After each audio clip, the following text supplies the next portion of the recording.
Hello everyone, welcome back to GK Today. This is Sia and very good morning. Hope everyone is doing very fine and feeling awesome today. So आज हमें cover करना है 10th of December के most important news का question form में in depth analysis. साथ ही हम यहाँ पे लास्ट रिवीजन को भी इंक्लूड करेंगे। जो भी लास्ट डेटा है टॉपिक वाइज रिवीजन हम क्वेश्चन के साथ करते रहेंगे सो दैट कंप्लीट रिवीजन भी आपका होता रहे। And all these questions are part of daily 20 MCQ series, which is available on GK Today application. So as you all know, इस सेशन को हम एक क्विज के साथ स्टार्ट करेंगे। So यहाँ पे आपको एक क्वेश्चन दिखाई दे रहा है, consider the following statement and आपको बताना है कि तीनों स्टेटमेंट में से कौन सा सही है और कौन सा रॉन्ग है। First is Gharchola handicraft and it is from Gujarat and recently has received a geographical indication tag GI tag. So is it right or wrong? ये आपको बताना है. Second is Narsapuram lace craft from Andhra Pradesh secure a GI tag in November 2024. So basically जो Narsapuram less है वो आंध्र प्रदेश से belong करता है. Is it right or wrong? ये आपको बताना है.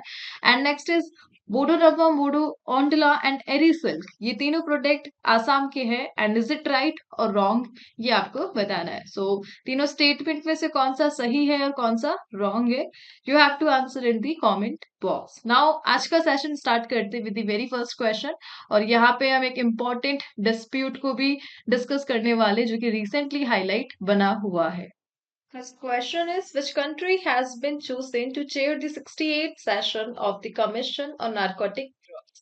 So Commission on Narcotic Drugs के 68th session को चेयर करने के लिए रिसेंटली एक कंट्री को सिलेक्ट किया गया है एंड आपसे पूछा जा रहा है उस कंट्री का नाम। Answer is option number C India. So India first time अपनी हिस्ट्री में UN commission on narcotic drugs को चेयर करेगा एंड इसके लिए recently ambassador Shambhu S Kumaran को न्यू परमानेंट रिप्रेजेंटेटिव अपॉइंट किया गया है वियना में यूएन के द्वारा एंड एम्बेसडर ये रह चुके हैं फिलीपींस के।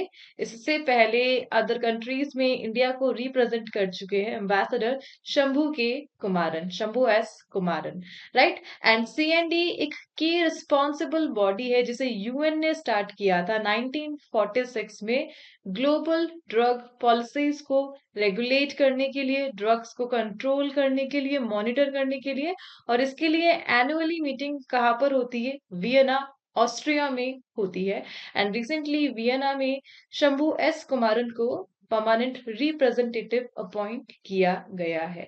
सो आपको ध्यान रखना है इंडिया के पास अगेन एक प्रेसिडेंसी आई है and that is 68th session of the commission on narcotic drugs और इंडिया को रिप्रेजेंट करने वाले हैं एम्बेसडर शंभू एस कुमारन। इसी के साथ इंडिया चेयर कर रहा है एक अनदर काउंसिल को भी। बता सकते हैं कौन सी काउंसिल से जिसे रिसेंटली इंडिया चेयर करने वाला है। मैं बात कर रही हूँ यहाँ पे supply chain council. Recently news में रहा था सप्लाई चेन काउंसिल को वाइस चेयर करेगा इंडिया। यहाँ पे हम बात कर रहे हैं Indo Pacific economic framework IPEF को जिसे यूनाइटेड स्टेट ने 2022 में स्टार्ट किया था so that Indo Pacific region में इकोनॉमिक बूस्ट किया जा सके, एंगेजमेंट को बढ़ाया जा सके और इसी के तहत एक काउंसिल को स्टार्ट किया गया था that is supply chain council and recently India को सिलेक्ट किया गया है सप्लाई चेन काउंसिल को वाइस चेयर करने के लिए जबकि चेयर करने वाला है USA।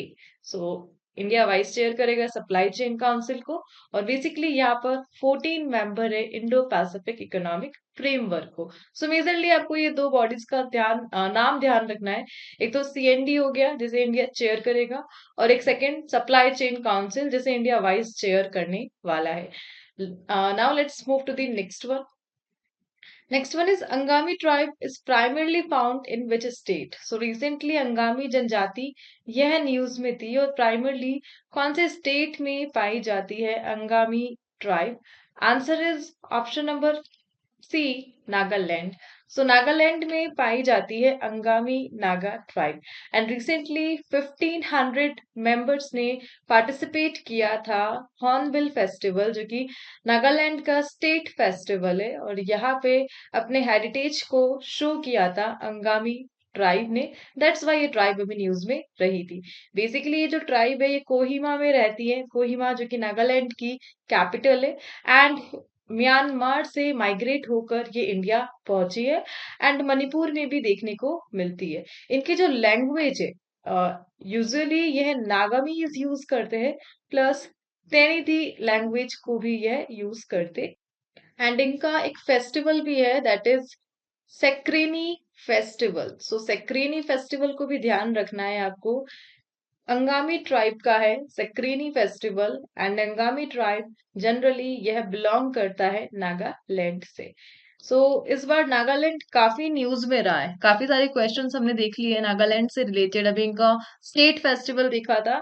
नाउ हम रिवाइज करते हैं नागालैंड से रिलेटेड डेटा को। सो रिसेंटली एक ट्राइब है जिनके लिए डिस्ट्रिक्ट बना है नागालैंड में। डिस्ट्रिक्ट का नाम है मेलुरी एंड ट्राइब का नाम है Pochury Naga. Recently a new species of catfish जिसका नाम है एक्सोस्टोमा, इसे डिस्कवर किया गया था नागालैंड की किस रिवर में? Answer is Zuleke river. So Zuleke river में रिसेंटली कैटफिश के एक न्यू स्पीशीज को डिस्कवर किया गया था। Recently which country's ambassador inaugurated the Kohima peace memorial in Nagaland? And that is Japan. So recently Japan ने नागालैंड में कोहिमा पीस मेमोरियल को इनोग्रेट किया था। किस कंट्री के एम्बेसडर ने? जापान के एम्बेसडर ने। इसी से आपको याद आता होगा कोहिमा वर्ल्ड वॉर सेकेंड में जो Kohima dispute, that is the battle of Kohima, जो कि वर्ल्ड वॉर सेकेंड का पार्ट था। 1944 में कोहिमा में लड़ा गया था और जापानीज सेना ने आक्रमण किया था उस एरिया में। उस टाइम पे ब्रिटिश इंडिया था। And which one of the following provision of Indian constitution poses a major hurdle to regulating coal mining in Nagaland? So that is article 371A। Indian constitution का एक provision है, कानून है, जो major hurdle create कर रहा है नागालैंड में कोल माइनिंग को रेगुलेट करने के लिए, right? Let's move to the next one. So next is Smile is a central sector scheme launched by which ministry? So recently Smile को launch किया गया था, and किस मिनिस्ट्री ने लॉन्च किया था? Ministry of social justice and empowerment ने launch किया था स्माइल को, जो कि एक सेंट्रल सेक्टर स्कीम है। इस स्कीम को फरवरी 2022 में स्टार्ट किया गया था, और मेन ऑब्जेक्टिव क्या है स्माइल का? माइनर कम्युनिटी को सपोर्ट करना, उनके लाइवलीहुड को सिक्योर करना, उन्हें जॉब प्रोवाइड करना, यह मेन ऑब्जेक्टिव है स्माइल का। सो जो भी मार्जिनलाइज्ड ग्रुप है, मजदूर लोग, उनकी हेल्प करना स्माइल इनिशिएटिव का एम है। 2022 में स्टार्ट किया गया था। रिसेंटली यह स्कीम न्यूज में रही क्योंकि सेंटर ने इसे उड़ीसा के 3 डिस्ट्रिक्ट में लॉन्च किया है, इम्प्लीमेंट किया है, that is Puri, Jajpur and Bhubaneswar. ये तीनों कोस्टल सिटी है उड़ीसा की। यहाँ पे आपको फेमस जगन्नाथ टेम्पल देखने को मिलेगा, रथ यात्रा फेस्टिवल देखने को मिलेगा, और भुवनेश्वर तो कैपिटल है ही उड़ीसा की। सो तीनों सिटीज में, डिस्ट्रिक्ट में सेंटर इम्प्लीमेंट करने जा रहा है स्माइल स्कीम को, सो दैट बैगर्स के रिहेबिलिटेशन पे काम किया जा सके, उनके पुनर्वास पे ध्यान दिया जा सके, एंड मार्जिनलाइज्ड जो मजदूर है, किराए पर जो मजदूर है, उनकी लाइवलीहुड को, उनके इनकम को सिक्योर किया जा सके। एंड नाउ सेंटर 50 सिटीज में सेकेंड फेज को स्टार्ट करने जा रहा है स्माइल स्कीम को। सो बेसिकली स्माइल स्कीम ये सेंटर ओरिएंटेड है एंड 2022 में स्टार्ट की गई थी। नाउ यहाँ पे हम बात कर रहे हैं स्कीम की। सो रिसेंटली जो स्कीम है से रिलेटेड डेटा को हम यहाँ पे रिवाइज करने वाले हैं। So recently what are the 2 umbrella schemes created by the rationalisation of centrally sponsored scheme under the ministry of agriculture? And that is Pradhan Mantri Rashtriya कृषि विकास योजना एंड कृषोन्नति योजना। ये दोनों स्कीम है जिसे सेंटर 2 अम्ब्रेला स्कीम के तहत क्रिएट करने जा रहा है। नेक्स्ट इज परिवार पहचान पत्र एंड मेरी फसल मेरा ब्यौरा स्कीम। ये रिसेंटली न्यूज में थी और किसी स्टेट से एसोसिएटेड है, हरियाणा से एसोसिएटेड है। And as of 2024, how many sector is the government in for how many sector is the government of India running performance linked incentive schemes? So total 14 sectors में government of India PLI scheme को run करने वाली है। Let's move to the next one. The United Nations General Assembly declared which day as World Meditation Day? So recently United Nations General Assembly ने World Meditation Day को declare किया है and the date is 21st December. So recently 21st December को अब annually observe किया जाएगा as a meditation day जिसे UN ने 2024 में start किया। इस इनिशिएटिव को लीड किया है इंडिया ने एंड अदर कंट्रीज में यूरोपियन कंट्रीज ने भी इंडिया का सपोर्ट किया है इस डे को इनिशिएट करने के लिए। एंड बेसिक एम क्या है? मेडिटेशन को प्रमोट करना है, ग्लोबल पीस को एस्टेब्लिश करना है। एंड ना उसके लिए एग्जैक्ट डेट भी है, that is 21 December, world meditation day. And UN general assembly की बात की जाए, द यूएन जनरल असेंबली जो कि यूएन यूनाइटेड नेशन का ही एक पार्ट है, 1945 में इसे स्टार्ट किया गया था एंड करेंटली 193 मेंबर है यूएन में। एंड वर्ल्ड मेडिटेशन डे की बात की जा रही है तो यहीं से आप एक डे को और याद कर सकते हैं, that is international day of yoga. और कब मनाया जाता है international day of yoga? 21 June annual. Next one is, who has been awarded the 2024 Indira Gandhi Prize for Peace, Disarmament and Development? So disarmament, peace and development के लिए recently 24 Indira Gandhi Prize किसे दिया जा रहा है? Who has been awarded? Answer is option number A, Michelle Bachelet. So recently former Chile president Michelle Bachelet को मिला है Indira Gandhi prize for peace, disarmament and development 2024 के लिए।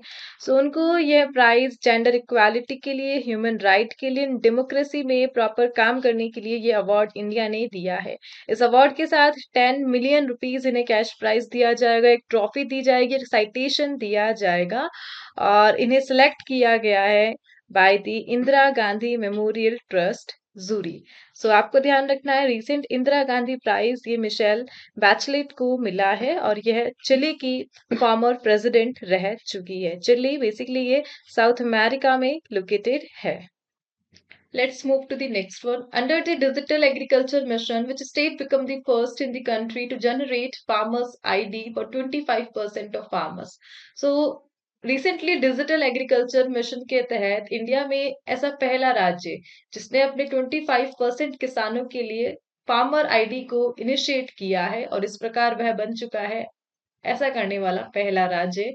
Answer is option number 1, Gujarat. So recently Gujarat बन चुका है पहला स्टेट जिसने अपने 25% फार्मर्स के लिए फार्मर आईडी को इनिशिएट करा है under the digital agriculture mission, जिसे 2024 सितंबर में लॉन्च किया गया था।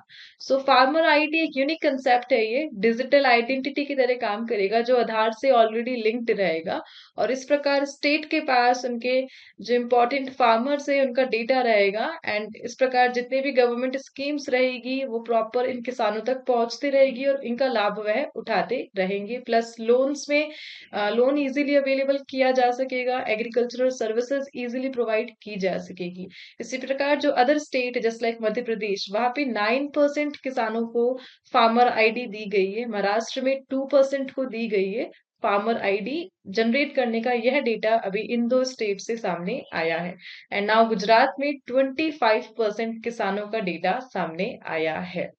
सो आपको ध्यान रखना है, गुजरात पहला स्टेट है 25% को इनिशिएट करने वाला और डिजिटल एग्रीकल्चर मिशन इसे 2024 सितंबर में लॉन्च किया गया था। Let's move to the next one. So recently जितने भी मिशन है इंडिया के, हम उन्हें डिस्कस करेंगे। So currently which state government launch the mission Arun Himveer to enhance market access for agri horti producers? So market access को एनहांस करना है एग्रीकल्चर से रिलेटेड प्रोड्यूसर्स के लिए, उसके लिए रिसेंटली मिशन अरुण हिमवीर को स्टार्ट किया था गवर्नमेंट ने, and that is Arunachal Pradesh. Government of Arunachal Pradesh का इनिशिएटिव है mission Himveer, and which country was reelected to the UN peacebuilding commission, and that is India. So India को री इलेक्ट किया गया था, एंड स्टार्टिंग में ही हमने दो अदर काउंसिल्स को देखा था। Now UN peacebuilding commission को भी आप मार्क कर लीजिएगा। Atal Innovation Mission is the flagship initiative of which institution, that is of NITI Aayog. NITI Aayog का है। प्रोब 3 मिशन, ये किस स्पेस एजेंसी का है? ईएसए का है। Recently which country successfully reared 4 zebrafish in space which was part of Shenzhou 18 mission, and ये है चाइना करने वाला। चांगी 6 मिशन चाइना का है, एंड यूरोपियन स्पेस एजेंसी का जो प्रोबा 3 मिशन है, इसे लॉन्च किया है इंडिया ने। इंडिया लॉन्च करेगा यूरोपियन स्पेस एजेंसी की प्रोबा 3 मिशन को, दिसंबर में ही ये होने वाला था। आगे बढ़ते हैं next question. Let's move to the next one.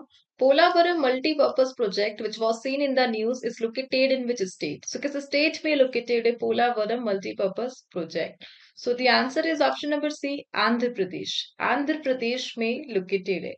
So recently Polavaram multipurpose project यह हाईलाइट बना हुआ है उड़ीसा के कारण, आंध्र प्रदेश के कारण, एंड अदर 3 स्टेट और है। सो फर्स्ट ऑफ ऑल हम इसकी हिस्ट्री की बात करते हैं। 1980 में इस प्रोजेक्ट को इनिशिएट किया गया था। पोलावरम मल्टीपर्पज प्रोजेक्ट को 1980 में स्टार्ट किया गया था। मल्टीपर्पज नाम से आप सभी जानते हैं, मतलब इसका जो मेन ऑब्जेक्टिव है इरिगेशन भी है, वाटर सप्लाई भी है, प्लस इलेक्ट्रिसिटी प्रोड्यूस करना, यह है मल्टीपर्पज प्रोजेक्ट का काम। एंड इस प्रकार आंध्र प्रदेश में 1980 में प्रस्ताव लाया गया था 1980 में, एंड रिकमेंडेशन आई थी गोदावरी वाटर डिस्प्यूट ट्राइब्यूनल की। यानी आंध्र प्रदेश में वाटर सप्लाई को मैनेज करने के लिए एक पैनल बैठा था, and that panel is Godavari water dispute tribunal. और इस पैनल ने सजेशन दिए थे कि पोलावरम मल्टीपर्पज प्रोजेक्ट को बनाया जाना चाहिए, एंड इस प्रकार 3 स्टेट ने हामी भरी। 3 स्टेट थे आंध्र प्रदेश, मध्य प्रदेश एंड उड़ीसा, और इस प्रकार पोलावरम मल्टीपर्पज प्रोजेक्ट को स्टार्ट किया गया। फिर बाद में जब जाकर स्टेट बस में बंटवारा करने लग गए, तब ये जो प्रोजेक्ट है ये 5 स्टेट के कंट्रोल में आ गया था, दैट इज उड़ीसा, आंध्र प्रदेश से तेलंगाना निकला था, मध्य प्रदेश, एंड मध्य प्रदेश से छत्तीसगढ़ जो डिवाइड हुआ था।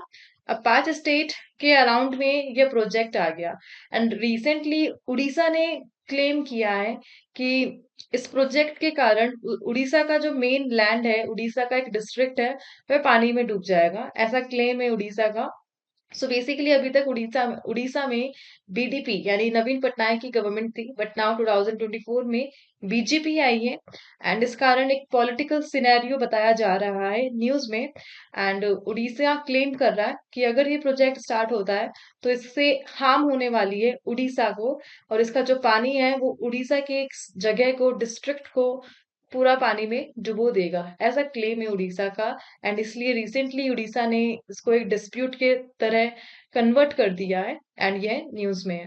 बेसिकली आपको ध्यान रखना है ये जो प्रोजेक्ट है ये गोदावरी रिवर पर बनाया जा रहा है, एंड इसके लिए 1980 में गोदावरी वाटर डिस्प्यूट ट्राइब्यूनल को स्टार्ट किया गया था, एंड 2014 में जब आंध्र प्रदेश का रीऑर्गेनाइजेशन एक्ट आया था, तब इस प्रोजेक्ट को सेंटर को दे दिया गया था, और यह एक नेशनल प्रोजेक्ट बन चुका है।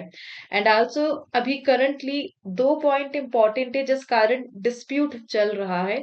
द फर्स्ट पॉइंट इज कि इसकी जो कैपेसिटी थी, जो लेंथ थी, पहले बताया जा रहा था कि लेंथ 150 फीट होने जाएगी। इस डैम की जो लेंथ है वो 150 फीट रहेगी, बट रिसेंटली जो अपडेट आ रहे इस डैम की हाइट को लेकर वो है 174.22 फीट। तो उड़ीसा उड़ीसा का क्लेम है कि इसकी हाइट को आप लोग क्यों बढ़ा रहे हो, पहले 150 थी अब 174.22 क्यों कर रहे हो, ये लीगल नहीं है। एंड इसी के साथ बैक वाटर जो कैपेसिटी है वो पहले रहने वाली थी 36 लाख क्यूब पर सेकेंड। जो बैक वाटर कैपेसिटी है डैम के, एक तो पीछे बैक वाटर कैपेसिटी होती है और नीचे से spill water. So back water capacity 36 lakh cube पर सेकेंड था, लेकिन इसे भी बढ़ाकर अब 50 लाख क्यूब पर सेकेंड कर दिया गया है।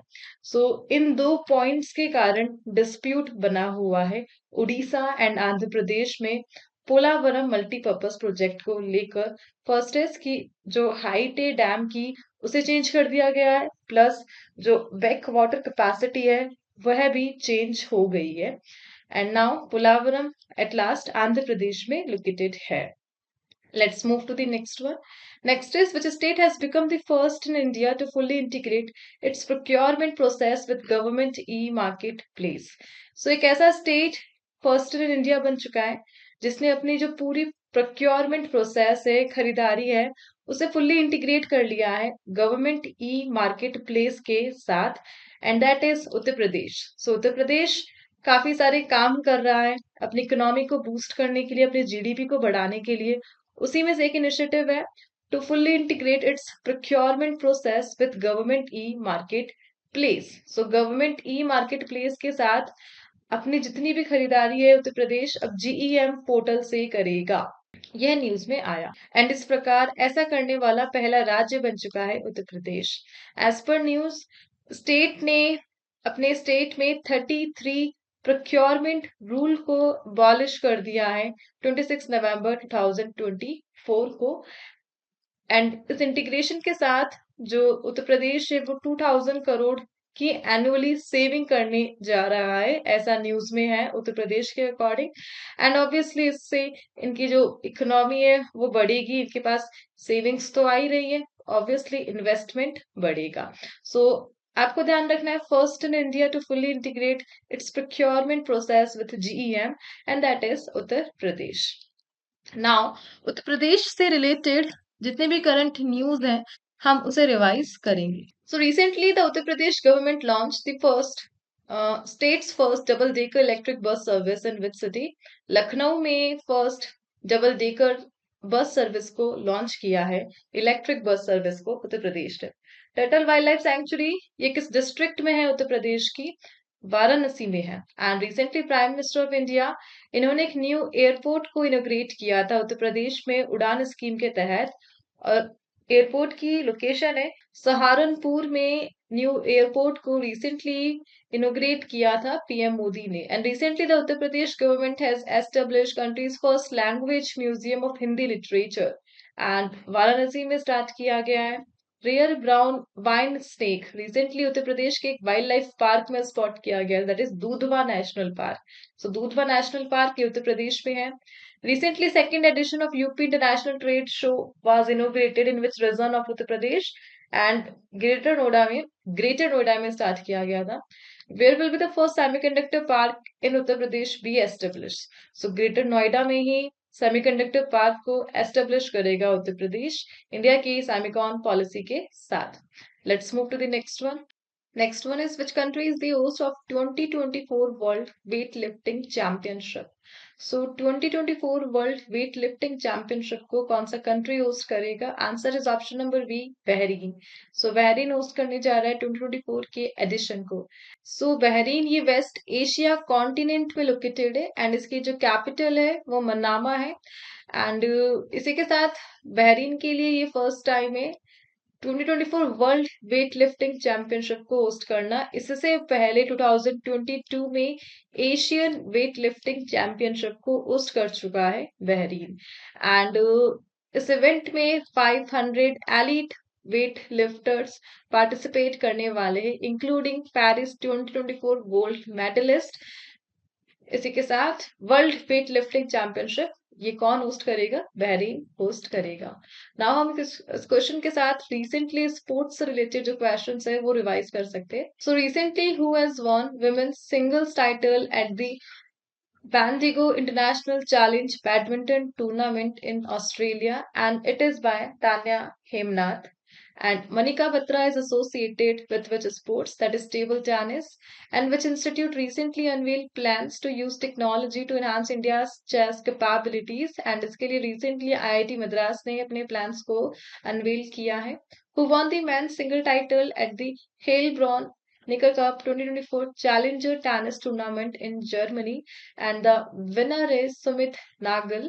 And recently, which institute hosted the International Chess Federation Rated Chess Tournament? और IIT मद्रास ने होस्ट किया था. Who won the 56th National Kho-Kho Championship? It is by Maharashtra. And who has become the sole Indian weightlifter who qualified for the Paris Olympic 2024? That is Mirabai Chanu. Let's move to the next one. Next is, what is the name of the financial scheme announced by Delhi government for women in the budget 24-25? Recently Delhi government ने launch किया है मुख्यमंत्री महिला सम्मान राशि योजना. इसके तहत दिल्ली 1000 रुपीज मंथली विमेन्स को प्रोवाइड कराएगा so that financial assistance provide किया जा सके. एंड इसी के साथ दिल्ली में इस स्कीम के साथ एक आर्ग्यूमेंट भी रहा था एंड फाइनेंस डिपार्टमेंट की तरफ से आया था कि इसके साथ ही जो दिल्ली है उनका जो फाइनेंशियल इम्पैक्ट है उस पर नेगेटिव असर पड़ सकता है, प्लस स्टेट की जो बोरोइंग कैपेसिटी है वो भी अफेक्ट होगी इस स्कीम के कारण. ऐसा फाइनेंस डिपार्टमेंट की तरफ से क्लेम आया था. एंड इस प्रोग्राम को जो फाइनेंस मिनिस्टर है अतीशी, उन्होंने अनाउंस किया था 24-25 बजट के साथ. सो आपको ध्यान रखना है मुख्यमंत्री महिला सम्मान राशि योजना किस यूटी ने रिसेंटली लॉन्च करी है, दिल्ली गवर्नमेंट ने लॉन्च करी है. सो इसी के साथ ये सेशन यहाँ पे एंड होता है. नाउ हम हमारे फर्स्ट क्वेश्चन का आंसर चेक करेंगे. स्टार्टिंग में जो क्विज क्वेश्चन मैंने आपसे पूछा. So statement first, Gharchola handicraft from Gujarat. So recently इस प्रोडक्ट के लिए गुजरात को जीआई टैग मिला है. एकदम करेक्ट. स्टेटमेंट वन एकदम करेक्ट है, ये ऑप्शन एकदम सही है. Second is Narasapuram lace craft, ये रिलेटेड है आंध्र प्रदेश से एंड रिसेंटली इसके लिए आंध्र प्रदेश को जीआई टैग मिला है. Statement second is also correct, यह भी एकदम करेक्ट है. थर्ड इज बोजो नफम, बोजो ओंडला एंड एरी सिल्क, ये तीनों असम के प्रोडक्ट है एंड इसके लिए रिसेंटली असम को जीआई प्रोडक्ट मिला है. एकदम करेक्ट. स्टेटमेंट थर्ड भी एकदम करेक्ट है. नाउ इसी के साथ इस सेशन को यहाँ पे ओवर करके हम मूव करते हैं आज के क्विज के क्वेश्चंस के लिए.